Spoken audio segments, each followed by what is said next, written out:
it's 5 and we're all here. We're not missing anyone or waiting for anyone. So I'm gonna call the meeting to order. Do we have an approval of the agenda for tonight? Moved. Before we call, I just want to let you know, we did move one item that was supposed to be on the agenda this month, the review of the bylaws to the following month, and we'll explain why as we get into the meeting. So it wasn't exactly what we had planned on, but here we are. Maybe it's too bad we have a slightly shorter meeting. So, all those in favor? Aye. Opposed? Okay, let's go forward. Do we have anyone from the public here for discussion? No. So we can jump right into this with the policy review. Yes, so this is we have a normal 3 review, although we did bring the collection development policy up last year just to make a specific change. We wanted to do a thorough review of the collection development policy. In the memo, I discussed 2 things that the selectors discussed at length. One was our reconsideration, whether or not to adopt a reconsideration policy. As we talked about in the intellectual freedom discussion, we've been a library that hasn't had one, and that has worked well for us, but in firmly believing in the library bill of rights. But I did want to talk about the other part that we had lengthy discussions on, which is whether or not to adopt a statement or some sort of policy surrounding materials generated with artificial intelligence. I included an article of things that one of many that we looked at. We looked at a lot of policies throughout Iowa as well as the country at large, many different approaches. We were not entirely comfortable with doing a blanket ban on artificial intelligence. It's not practical. Right. And even labeling artificial intelligence items, we're also not sure what publishers are using artificial intelligence and which ones are not. Is it the cover art? Are they using it for editing? Are they using it specifically for writing? At this moment, there's no good way of knowing that. And so at the moment, we're not requesting a change for that, but we are going to monitor that. And if it does become practical to know and we can put that in the catalog and say this is generated this way, then fine. But we're not ready to do that. We thought that if we added the phrase quality of work as a consideration, it's not the only consideration that we would for materials. We thought that that could help us a little bit in using that if we are faced with something that we do think is artificially generated through AI and is not a quality work, then that would give us the ability to not include it in the collection. As well as for independently published. Exactly. Vanity Press. The problem is if members of the library community recommend something, and how do we respond to that? It's the same way as we do now. So we get a lot of materials requested for purchase, and then we kind of go through our purchasing requirements. Is it out of date? Is it that's only specifically maybe of interest to that one person and not the community at large? Those are things that, is it a university or is it a very archaic university press that maybe be better at a university as opposed to a public library collection? Yeah, and yeah, I generally think, especially currently, better to be nimble and not reliant on needing to update policy as the tools change, but publishers use change, and having basically room for discretion for the collections managers and choosers to weed it out for specific reason and not worry that much about the AI part. There was right after we had this discussion, there was an example. I will not name the author, I will not name the series, but it is a very popular series in the children's room that no longer has an illustrator. And everybody thought that it looked like the images were generated with AI, and it doesn't look great, but neither did the series when it had an illustrator. But it is very, very popular. And we were talking about if we had adopted that policy, a major children's author series reader would not be Mhm. included in the collection. And yeah, I know, at least, yeah, one common use case, I'm pretty sure it was brought up in this article too, but when it comes to audiobooks, Mhm. I there's obviously very much value in having a skilled narrator, but for some books that would have no option otherwise, and again, having that caveat of as long as it's quality and that being able to have room for potentially actually very accessible Exactly. editions for it. So yeah, no, I'm very in favor of the approach here. The rest of the changes are mostly just trying to make the policy more an active voice or taking out some jargon. I was curious at 60133 why the word parent was removed and it's guardian now. Was that intentional? Yes, that we try to expand, just we are using guardian instead of parents. Most of our policies. Yeah, I was wondering with yeah, 60142, the part of it, yeah, the space, cost of replacement, and appearance of the collection are also factors.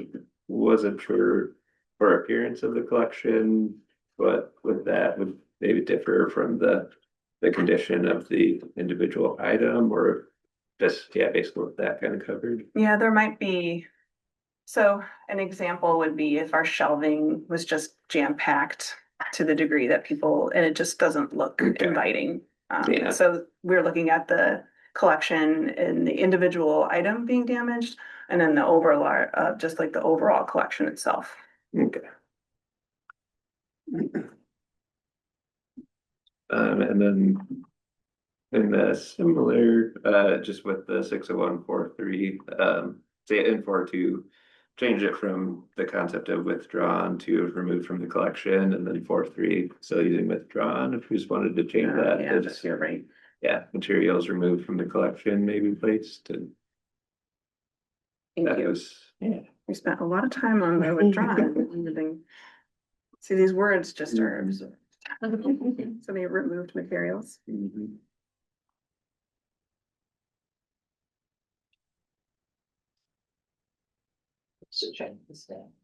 Yeah, this is discarded.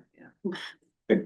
Totally different word. Mhm. So as we have a new collections coordinator, were there red flags in this for you because you're the one that's going to have to be putting this in place? And it was written before you came, so. it's like- Well, I've reviewed them multiple times over the years, 'cause when we were at Kelowna and we had to Right. review policies. We often refer to Iowa City as like a regional hub of place that had quality policies, so I've read it before, but I read it in the interview process and find anything. Oh, in okay. it, and informed me of the changes that have been recommended. I know. Great. It's just, as a new voice, it's just good to know before you're the Absolutely. one having to actually explain it to the public. I did get to the reconsideration request Mhm. portion of this. So on page 5 of the agenda, just under reconsideration request, paragraph 2 and 3. Where you're narrating about this, where it says most public libraries have some form of a reconsideration process. That most public libraries in the United States or in Iowa? In the United States, What makes us so unique? we've had a long-standing practice since the 1970s of not having this particular request, and the feeling of at least two directors, Lolly Eggers and Susan Craig, were that if you're creating a process in which you're only going to get to the same end. So if we do not remove materials from the collection, if someone has an objection to it, and we're going to get there, are we creating a process in which, like, we're not explaining the policy up front, and we're allowing people to think that there actually is a process to get to removing the material. So I guess if we look at the libraries that have this, are they wrong? I wouldn't say that they're wrong. I mean, I guess, what specific risks are they encountering, I guess, that we somehow are avoiding by not having a policy? Maybe disappointment from people who think that there is actually a process to remove a book from the library. And if those libraries had that process, then it'd be more consistent, but we don't have the process to begin with. We don't remove materials. Can I jump in? One of the reasons that I've been in a couple libraries that had them, one of the reasons you have the process in place is also so that you're not assembling a committee ad hoc when someone, so if someone like wants to refute a title and then all of a sudden you're assembling people. And then sometimes that gives the idea that you're specifically picking people to serve on a committee that would then be for or against this person. In a smaller community, it comes up where you're, so it's to not stack a committee for or against a title, is to have a preset. This is a policy, if it's refuted, 2 parents, 2 staff members, 1 board member, 1 city council member would be on said committee, so that it's a pre-planned thing, so it doesn't look like you're politically maneuvering to for or against a title. So it's in places where we've used it, it's more like a system to kind of keep it neutral, is to have a set policy that you would have such people in place ahead of time and everyone knows who those people are. Usually in a smaller community where I was at, that came up once. I don't think there's a reason for or against. It's a little bit political and Probably depends on the Mostly. community too. yeah, and it depended on a community too. The school district uses a policy because of parents' rights and that sort of thing. But again, they have set individuals who would serve on the committee should it arise, so that no one's surprised by some political stacking of the deck, so to speak. I Do we get many people who chirp about various materials? No. I mean, usually it ends at the explanation about why we have it. But I wouldn't say I could count them on one hand per year. Okay. All right.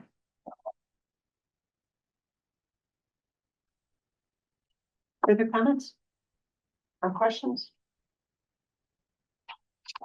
All right, then we need a motion to approve the policy With the one. with the one changes of the word withdrawn to remove. I move to approve with the change. Second. All those in favor? Aye. Anyone else? Okay, litigation abstentions. Okay. Let's move on. Next one's the recording and streaming policy. You wanna? Yeah, Andrew and I headed up this committee with a small one with Fisher as well. We usually have Von Drager take part as well, audio visual specialist who ends up having to be Fisher coordinate all this. But she wasn't available at the time, but did a review.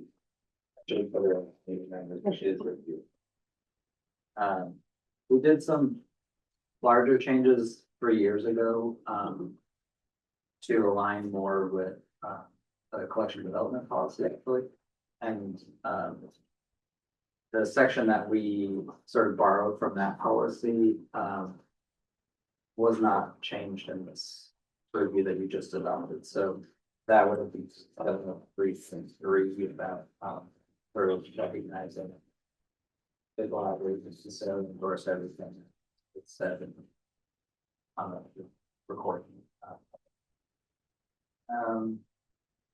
So no major issues this time around. Over the years since then, the only real comments we had were about what to do about the free speech aspect of a recording as it's being played or on the hosted YouTube site. Do have comments, but we ultimately, that's already addressed in the admin policy for social media. So we just made sure to do a C also reference to that. And then the rest of it is just formatting for the new AV requirements that you actually tell what that is, but the headings are not changed, probably, for the screen or something. Who gets to post on this? Like, who are the posters? To the YouTube channel, Mhm. it's all library sponsored, only library sponsored events are co-sponsored. Cause I was just curious when it said that you have a third party hosting this thing. When you say hosting, what do you mean by hosting? Cause that means a couple things to me. Sure, YouTube is the third party host. Okay. So just mentioning that with reference to mostly being like, all the privacy policies there, sort of.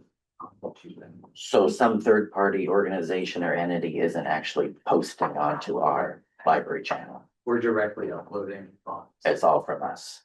Okay. And then, We used to say, That was my I think we used to specifically say YouTube, but we took it out just in case YouTube. There are big firms. Right. So it was like, let's just be. Google always posted something. Okay. Thank you. that's Trevor mentioning working to other libraries, which we do regularly with all policies, and sort of seeing what the standards are. We're kind of one of the only libraries in the nation that does this policy. And we talked in the past about, is it necessary? But we've always sort of felt like it covers a lot of important ground and so there's not a lot of looking around to see what others do. Since that, we've been changing it along the way. It used to be about the cable channel, and so it was its own thing. Now it's just like everybody's posting YouTube or why. Yeah, but not many libraries have their own cable channel. That's right. Don't get a lot of comments about it. Yeah. Do you ever have presenters on programs who, in their contract or in the request, they do not want to be broadcast? Are we able to honor that? That's upfront, yeah, we asked about it. That's on. Yeah, they sign a release. And there's options of, live streaming is okay but not rebroadcast and things like that. It's important for accessibility, on our eyes to allow people to see the programs remotely. But we also know a lot of them, it's their livelihood of. Right, they're track. protecting their intellectual property. Yep. Makes perfect sense. And that, speaking of accessibility, do we provide transcripts from those videos or? And a little bit of both. Sometimes it's what it comes from YouTube, but then a lot of times it is bonds that are like headphones. I'm sorry to chime in, but she said it for me, when YouTube messes it up, Bond always looks to make sure that it's accurate. And she's quite compassionate about that particular sport. Additional questions or comments? And do we have a motion to approve? So. Do you have a second? All right, all those in favor? Aye. Opposed? All right. Director's report. Okay. We said that Trevor's chirping his way through question service coordinators in the room. There you Met everybody, so welcome, Trevor. I want to thank you all for those of you who came to in-service day. It meant a lot to have you here and appreciated that you got to see the staff and see what we're learning about. I just wanted to add a few things that have come up, just some dates of note. On Wednesday, January 21st in the afternoon, the council's budget work session for the capital improvement projects, which will include the HVAC. And they will also be doing lost projects, which is the local option sales tax. We will be reviewing the carpet project that day too, because it's a current CIP. So those are the two projects, the HVAC and the carpeting and furnishings project that we'll be talking about that day. That morning, Robin and I will be going to the Johnson County Board of Supervisors to talk about how we serve rural residents. And then Saturday, January 24th, that's the city council operating budget meeting. So each department will be presenting their operating budgets. And then just upcoming in February, Sam and I are working to get some community group meetings on the calendar. So we'll be doing a tour of, have one of the books for community. Gonna get 2 more. Is that it? The questions, concerns? I would just like to say thank you and congratulate Jen and Angie for the work that they did planning the in-service. It was really a good day. Thanks. And yes, yeah, it was great, seeing the staff react to the building proposals. It's a long way off, but yeah, that was just very wonderful to see the investment that the people here have. I was really impressed that people were bringing up all their suggestions and they matched so closely to what the architect had already put in his presentation. That's what, yeah, enjoy seeing people get that excited about carpet.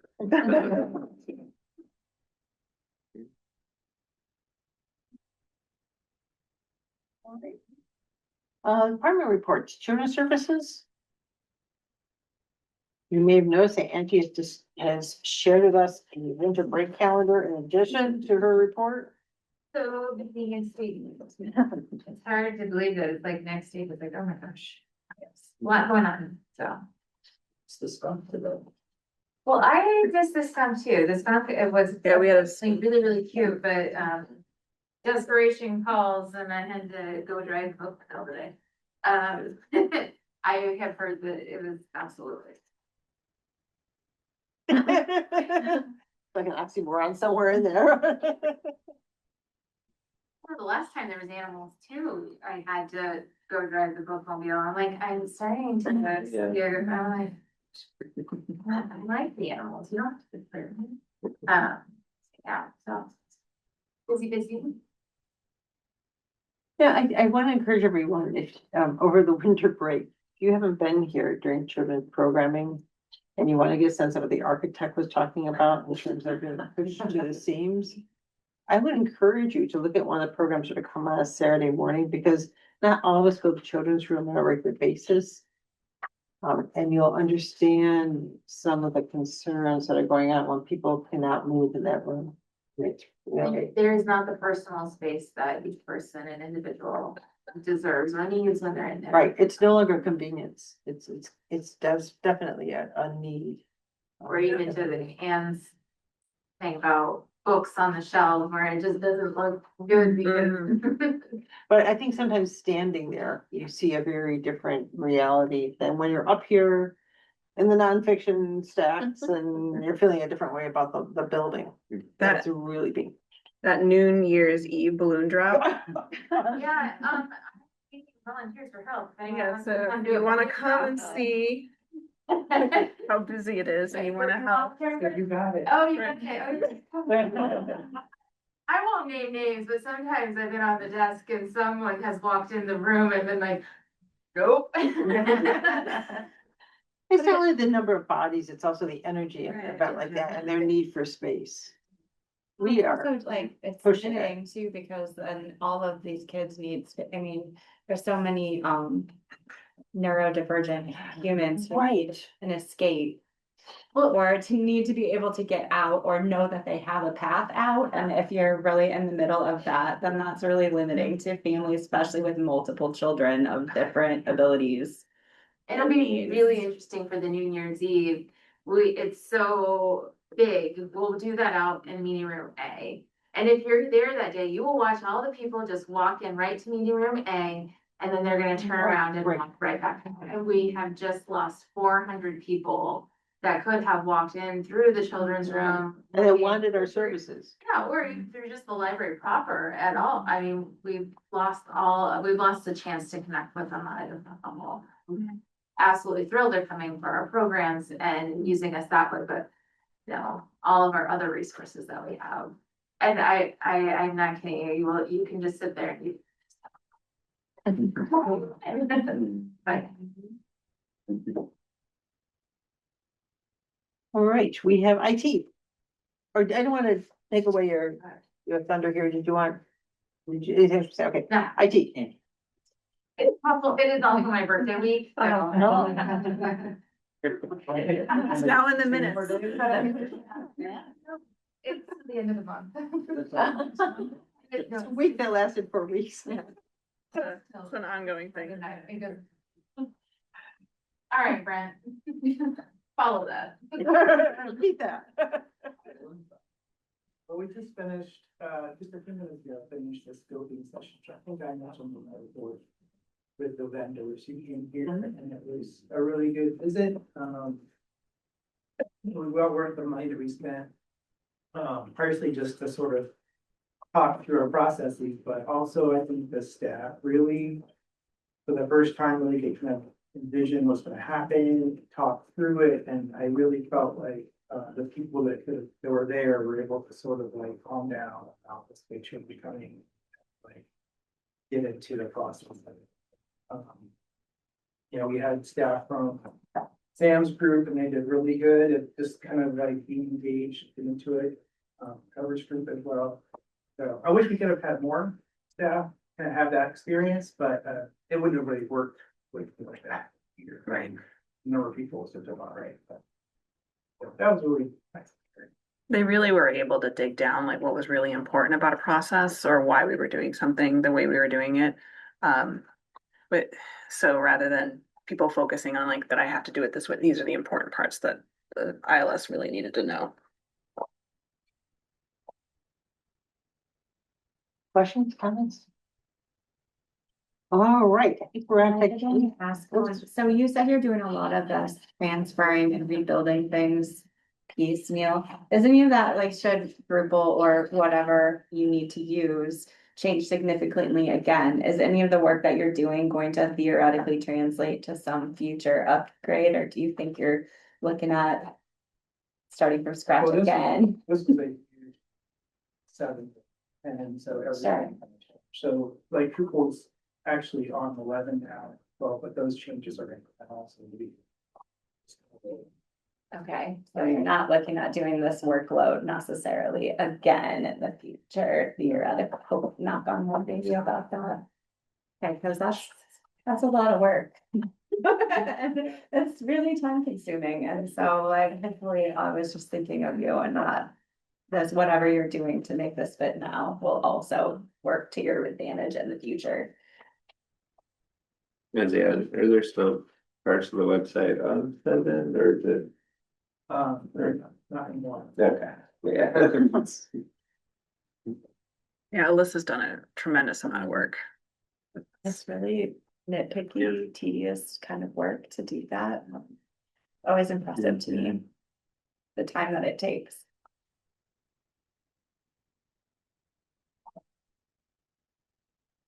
Are we good? Yeah. All right, we're on to Katie. I wanted to add a little detail to the year-end support progress. So the goal extends through January, and the overall goal is 85,000 and 70,000 by the end of December. So we were at 50% of that 70,000 goal. We are now, if we look at our $85,000 goal, we've raised almost $64,000.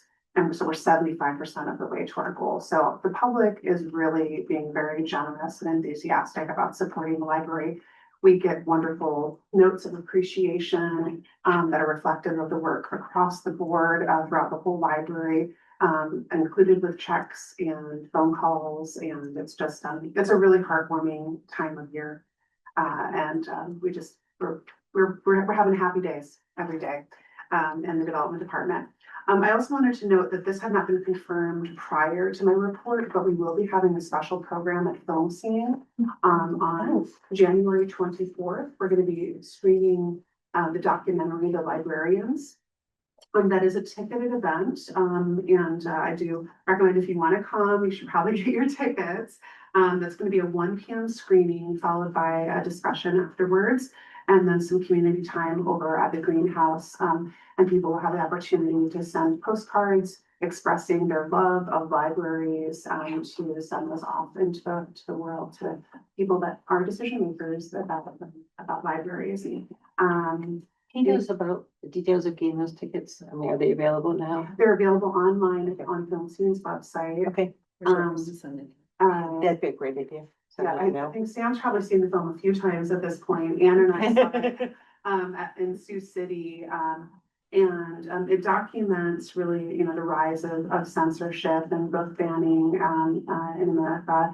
And it's really informative, and I think it's performing really well at festivals. I think it's helping the public to really understand the way some of this anti-library sentiment has developed in the country. And so it's a really important educational tool as well. And I'm hoping that we have a nice attendance for this and are able to have some good community time with the film. Who made that film? It looks like, what is it? Kim Schneider. It's a 92-minute long film, and starts off in Texas and then kind of, shows the way that this spread throughout the states and specifically beginning with school libraries. Just for the board members who didn't go to the Iowa Library Association or are part of the Library Association necessarily or get the newsletter, one of the things that was commented about ILA in Sioux City was how powerful it was to watch it in a group of people who are like-minded and library supporters versus watching it on Netflix at home. Like that, it was a big difference in how you viewed it and having the comments afterwards or like having a chance to talk with other people who saw it at the same time was a really powerful experience for a lot of people. So I'm hoping I'm already scheduling my babysitter, but hopefully we'll see some people there. And then the final thing I'll say is I did include in the board packet the special event that we're having with Charity Nebby on May 17th. And those tickets are selling rather quickly. We're almost 70% sold on that event. And it was only publicly advertised starting around Thanksgiving. So we're pretty excited about that. I think that should be a special evening of discussion about, public media, public education, public libraries, and the importance of storytelling in relationship to those institutions. Busy. We have a busy spring coming our way, and then of course Bright Future on April 11th. That's going to be our really big event. Questions, concerns? Yeah, with some of the heartfelt comments received with donations, do those get gathered anywhere or like shared with the staff or? We disseminate them to the specific staff members, and it's sometimes it's very specific to a staff member or other departments. And we usually, unless it's addressed directly to that person, we usually limit the person's name on that. Sometimes we post on the internet, sometimes we just bring it to that person, let them know that they've been called out for their service.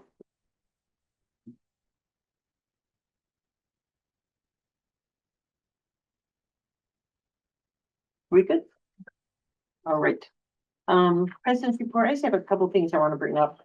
First, the retreat was really good. But I think what was meaningful to me was hearing how supportive the staff are to each other.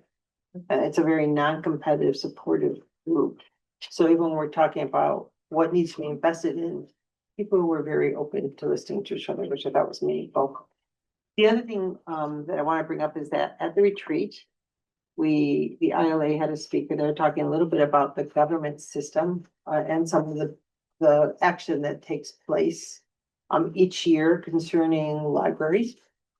And we started discussing whether it was a presentation that should be shared with board members as a continuing education possibility, and maybe not just with our board members, maybe with libraries in the county. Over Zoom or something that would be accessible to other people. We could get together in a room and do it, or we could do it over Zoom. It allows you to understand how bills pass through the legislature, lets you know the dates, lets you know the action you can take as a citizen. This is not library specific, although this speaker was committed to library issues, but it gives you a macro view of advocacy. And I'm wondering if people would be interested in viewing that, if we had a live presentation, either do it over Zoom, or we have the speaker actually there, so you could interact, whether we do it in person or over Zoom. I'm just thinking it would be of value to open it to some of those smaller libraries who may not be able to host an event like that for their trustees. Are people interested in that? There is a timeliness issue because the legislative season will begin soon. But the last couple of years, we've had a pretty active, legislature. And so it might be something you want to get aware of, just, what your role is. This makes sense. So it's not necessarily a lobbying opportunity as much as an information opportunity to let you understand what the process looks like and how you can be involved. So if that's of interest, Ann and I will work to see what might be possible to be arranged. Would people prefer to come in person, or would you prefer to do it through a Zoom session? Would hybrid be possible? We can look into that. We just have to make sure that the person can get here in the weather. It's Right. lovely Iowa winter weather, but we will definitely look at that. If it's a hybrid, it's easy for us to be here, Right. and for Coralville, maybe some really local ones. I think there's meaning when you're in person. It's just, I want to make sure that Especially in the we can winter. share it with little places too. Okay, so we'll look into some options with that. The second thing I want to bring up is that we were going to look at the bylaws revisions this meeting. However, there was a legal case in Cedar Rapids that was recently settled, and there's some changing open meetings legislation, and we're having to look at this again. So rather than do this repeatedly, we're looking at doing it next month. We do need to do it in order to keep our accreditation up. And so we need to do it quickly, but we'll look at doing it in January. So it's been moved, if you look at the calendar, down 1 month. When we did that, we had a domino effect. And we then had to look at moving the education session we wanted to do on digital materials to February. And I think that's an important session too, but I don't want to make this a meeting that we just see who can keep awake the longest by adding everything in January in the dark. So we're trying just to somewhat be strategic, and then we also want to look at bringing in the information session on legislation in a timely way, so it gets a little bit busy. The third thing, sorry, I have a few things. I want to back what Katie is saying about the end of the year campaign on book boards. There are some grants I know that organizations can go after, and they'll ask, have all of your board members participate in the campaign. They don't ask the level, they're asking for a $5 commitment for your board members. But has everyone put some skin in the game? And if you're able to give the cost of a cup of coffee even to the end of the year campaign, it matters when we put stats together. It's not just that you come and you fill the chair, but that you're actually showing commitment. I've never seen a grant saying what was the dollar figure that anyone gave, but they want to know, do you have 100% backing of your board on this event? So if you can consider it, I'd like to encourage the board. I'd love to see us get to 100% participation just in helping the library. But again, a cup of coffee's worth of money is all it's going to take you. So I don't want to create a hardship for anyone, but I do think it's relevant. And the last thing I want to say is, I want to thank the staff. It's a December meeting, the end of the year. This has been a tough year. We went through another transition with a director change. We went through a tough spring with legislative changes and kind of tension going through the whole library community. People have really borne with us and stuck with, and I know it's a day-to-day thing where you walk in some days and you think, oh, it's exhausting, but we had a really good year. And we should celebrate it and know that this is a group that really works well. And I appreciate having the time to be here with everyone. So that's my end of the year sort of note. Announcements from members. Anyone have anything they want to share? Anything? Well, quite group. I took up more air than I expected. I did. Okay, good. I just wanted to point out that for anyone who did not go to the legislative meeting, that there's a link to the ILA's policy priorities in the director's report. And they're worth looking at. I'm already seeing rumblings that it's gonna be another big legislative year. It's coming from West Iowa, but it's gonna hit big, I think. So what's up for another legislative session? As we go on this year, we'll be talking about the dates that you can go to Des Moines and help lobby a little bit with the ILA, or sure that it gets closer, because hopefully we can carpool and make it easy for those who think they can spend some time. It is a weekday. But it takes about half a day. It's worthwhile doing. It's currently scheduled on Tuesday, February 3rd She's way ahead of me. from 11 to 3, and I will send out an email when it's. And actually, there are trustees from other libraries there too, so it's a great chance to meet members of the community and hear what's going on. And a great chance to talk to some of your legislators and say, you know, I'm your constituents and I have an opinion on this. And if you're interested in going, we have a van, so if you want to carpool, we can get you a ride.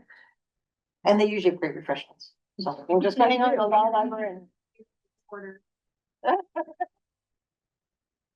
It's a chance to talk and The for only community. time that food is allowed in the state library, and the state library. It's a Yeah, the state pretty law law library is very library. beautiful. If you haven't been in that. I've one, been, it's very and pretty. it is the only group that is ever allowed. It's food in a library. How often does that happen? Foundation updates. Foundation updates, anything? We good? Advocacy updates. Now, maybe this is something we need to talk about. Last year we had a working group on advocacy issues. We were able to bring information back to the board to let you know some of the things that are hot in Des Moines and things to be thought about. There have been moments where we put a letter together stating a position that would be distributed to the press. If you're interested in working with the advocacy work group, please let me know. I don't want to draft people. If we have to draft, it means there's not interest. It's like, this is something that you're of interest in. Claire is kind of a person too. I do hear it at a couple levels. Couple different channels. She is great for letting us know what's in the air. So, but it's an important role. Things. Yeah. So just zip an email, we'll try to connect everyone. We have to be careful not to have a quorum, so it doesn't look like a meeting of board members. But it's a collection of people who stay on top of the issues and will update the board on what's going on. This is not directly related to the upcoming legislative session, but I did want to acknowledge Kalmia and Kelsey for the work that they did on our position statement about the State Historical Society. I've received several comments from friends and people in the community about how well done that was. I would like to say that. Have we had has there been any updates since have we haven't heard anything? No, there since hasn't. They're still the closing it. lawsuit. They're saying they're closing it to the public at this point, like, Yeah, but they're but not there's moving. a lawsuit things, and so, then we're yeah. just waiting, right? We're- Is that where we're standing? I haven't heard. Yeah, rumor is that there's already a bill ready to file that would change the Iowa City President's code. I'm not surprised. Okay. Yeah, I'm not surprised about it either. And I'm sure it will. Communications, did people get a chance to look at what was in the packet on communications? Straightforward. I really like the article about the senior center event. Yeah. We have more people now. That's what I was gonna ask. Is it built? Yes, we had, they just had it on Wednesday and it had the most people that we've ever had. Does that mean 3 instead of 2, or does that mean? Well, that's good. No, that's significant. That's It's not my normal, normal one that I do here where I have like 80, but I. No, that's great though. It was fantastic. It's a new program. A little guy, and they had read in the Daily Iowa about it, and he made little snowflakes. He cut them all himself and gave love and that. You know, it's kind of one of those things you don't want to be too big, you know, like 80 people. Oh, I know, it would've been way overwhelmed- too much. Would be overwhelming to Yeah. everyone who participates probably, but yeah, a nice, like. They're not ready for our bubble. Yeah, no, it's just that Yeah, you gotta ground that slow, You know, and throw it slowly, like, yeah, that's not something you wanna get success is not gigantic, I think, is for that kind of an event. For the qualitative. Yeah, no, for sure, for sure. All right, consent agenda. Do we have, approval of the consent agenda? Do we have a motion? So moved. Second, I will second. all right, all those in favor? Aye. Opposed, all right. We want to look at the, agenda for January. We've talked about it a little bit. We have got bylaws. We're gonna talk about the strategic plan update, which takes a little bit of time. So it will help us so much if you look over the packet before you come in so that we can go specifically into the questions. Otherwise, that could be long. The ADA checklist, we're gonna look at the financials, and we've got 2 department reports. Anything else that we're missing in there? We're good? We're good? All right. Do we have a motion to adjourn? Oh, On the snowy night. Adjourn. Second? Second. All those in favor? Aye. All right.